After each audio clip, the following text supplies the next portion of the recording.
ये किसी संघ की शाखा से बताए हुए ज्ञान का मोहताज नहीं है। ये बीजेपी हमें नहीं सिखाएगी कि देश में राष्ट्रवाद क्या है। हिंदू मुस्लिम हिंदू मुस्लिम हिंदू कितना बांटोगे? आज हमें तय करना पड़ेगा कि बाबा साहेब के दिए हुए संविधान के सीने पे चढ़कर ये मनुवादी किस तरीके से संविधान की धज्जियां उड़ा रही हैं। ब्राह्मण है, संस्कारी है वो। भाजपा के पास ऐसी मशीन है कि इधर से बलात्कारी अपराधी गद्दार डालो और इधर से संस्कारी गद्दार है, देशद्रोही है, खूनी है, कतली है, बलात्कारी है। एक बार भाजपा में डुबकी लगा लेने भर से वो शुद्ध हो जाता है। अजय मिश्रा टेनी का लड़का कुचल के मार देता है। भाइयों बहनों, इस देश में अपराधियों का बोलबाला हो गया है। इस देश में गुंडों का एक गुंडा गृह राज्य मंत्री है इस देश का।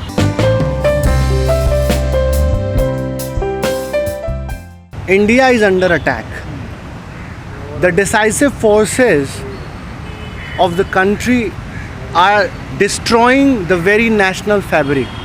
आज पूरे देश में अघोषित आपातकाल है और इस आपातकाल की स्थिति में अगर कोई देश को जोड़ने की बात कर रहा है, वो कोई भी हो, राहुल गांधी हो या कोई भी हो, कोई भी व्यक्ति हो, तो मैं समझता हूँ कि इस देश की जनता को उसके साथ कंधे से कंधा मिलाकर खड़ा होना चाहिए और न केवल खड़ा होना चाहिए, चट्टान की तरह उसके साथ जाना चाहिए। क्योंकि जिस तरीके से आज पूरे देश में भय का माहौल है, जिस तरीके से माइनॉरिटीज़ के ऊपर अत्याचार है, जिस तरीके से दलितों के ऊपर अत्याचार है, जिस तरीके से जाति रंग भाषा हर बात पर भेद है, तो मैं समझता हूँ कि आज राष्ट्रीय स्तर पे भारत को जोड़ने की जो है ज़रूरत है।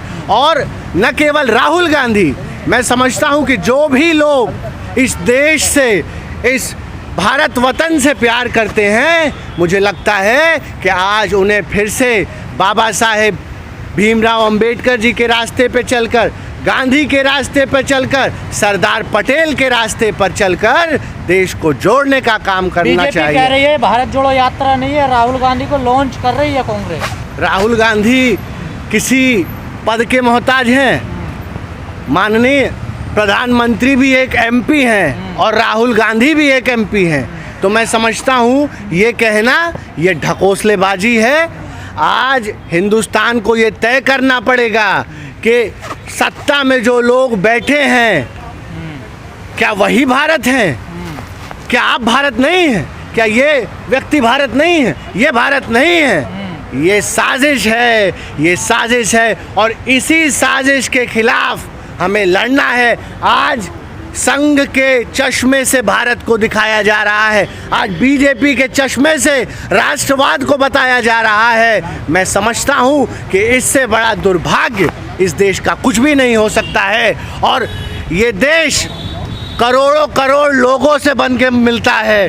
ये देश, इस देश के दलित, गरीब, किसान, मजदूरों से निर्मित होता है। ये किसी संघ की शाखा से बताए हुए ज्ञान का मोहताज नहीं है। ये बीजेपी हमें नहीं सिखाएगी कि देश में राष्ट्रवाद क्या है और देश के प्रति जिम्मेदारी क्या है। आज जो लोग कहते हैं कि देश नहीं लुटने दूंगा, देश नहीं बिकने दूंगा, एक एक करके सेना जैसी सबसे प्रमुख संस्था को सुनिए, सेना जैसी प्रमुख संस्था को जिस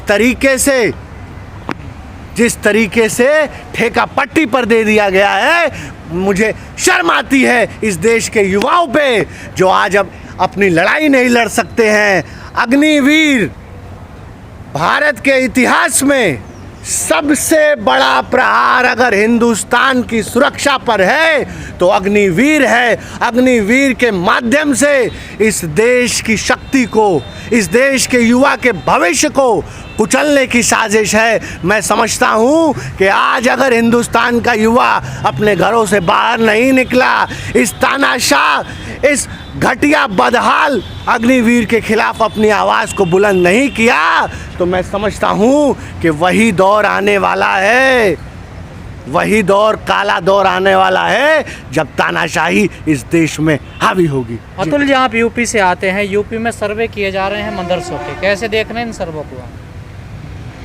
चंद लाइनें कहूँगा कि मजहब नहीं सिखाता आपस में बैर करना, हिंदी हैं हम, वतन हिंदुस्तान है हमारा। मैं समझता हूँ लगातार ये सरकार, आज इनके पास कोई मुद्दा नहीं है, और जब इनके पास कोई मुद्दा नहीं होता है तो हिंदू मुस्लिम, अभी आप कुछ दिन बाद देखेंगे कि हिंदुस्तान पाकिस्तान, लव जिहाद। आज इस देश को समझना पड़ेगा, हिंदू मुस्लिम हिंदू मुस्लिम हिंदू कितना बांटोगे? अब तो देश की जनता ये कह रही है, महंगाई से मर रही है, बेरोजगारी से मर रही है। आज आप देख रहे हैं जिस तरीके से संस्थाओं का निगमीकरण करके इस देश के आरक्षण को, सामाजिक न्याय को किस तरीके से कुचला जा रहा है। मैं समझता हूँ, मैं इस देश की जनता से कहना चाहूँगा कि निकलो घरों मकानों से, जंग लड़ो बेईमानों से, तब लड़े थे गोरों को, आज लड़ना है भारत के तोड़ने वाले चोरों से। कहा जा रहा है मदरसों से लिंक है कुछ संगठनों के। देखिए, अभी आपने एक संगठन का नाम सुना, PFI, उसके बाद से मदरसा, उसके बाद से तमाम वो हर कायदे कानून नियम इस देश में लाए जाएंगे आने वाले समय में, जिससे कि देश की जनता को गुमराह किया जा सके। और आज देश को प्रधानमंत्री नहीं मिला है भाइयों बहनों, देश को अभिनेता मिला है, एक प्रचार मंत्री मिला है जो दिन रात 24 घंटे 365 दिन झूठ बोलने की मशीन है। मैं समझता हूँ कि जब पूरी दुनिया आज AI की बात कर रही है, रोबोटिक्स की बात कर रही है, आर्टिफिशियल इंटेलिजेंस की बात कर रही है, स्पेस की बात कर रही है, 7G 8G की बात कर रही है, तो शर्म आनी चाहिए कि हिंदुस्तान के प्रधानमंत्री कहते हैं कि आज देश में काला जादू है, आज देश में टोना टोटका है। ये क्या आप दिखाना चाहते हैं? आप बात करते हैं सामाजिक न्याय की। हिंदुस्तान की बेटी, भारत माता की बेटी बिल्किस बानो के साथ सरेआम अन्याय होता है। प्रधानमंत्री लाल किले की प्राचीर से महिला सम्मान में बड़े बड़े लंबे लंबे भाषण देते हैं, और बिल्किस बानो के दरिंदों को रिहा किया जाता है। और रिहा ही नहीं किया जाता है साहब, उन्हें लड्डू खिलाया जाता है, माला पहनाया जाता है। आज हमें तय करना पड़ेगा कि बाबा साहेब के दिए हुए संविधान के सीने पे चढ़कर ये मनुवादी किस तरीके से संविधान की धज्जियां उड़ा रही हैं। ब्राह्मण है, संस्कारी हैं वो।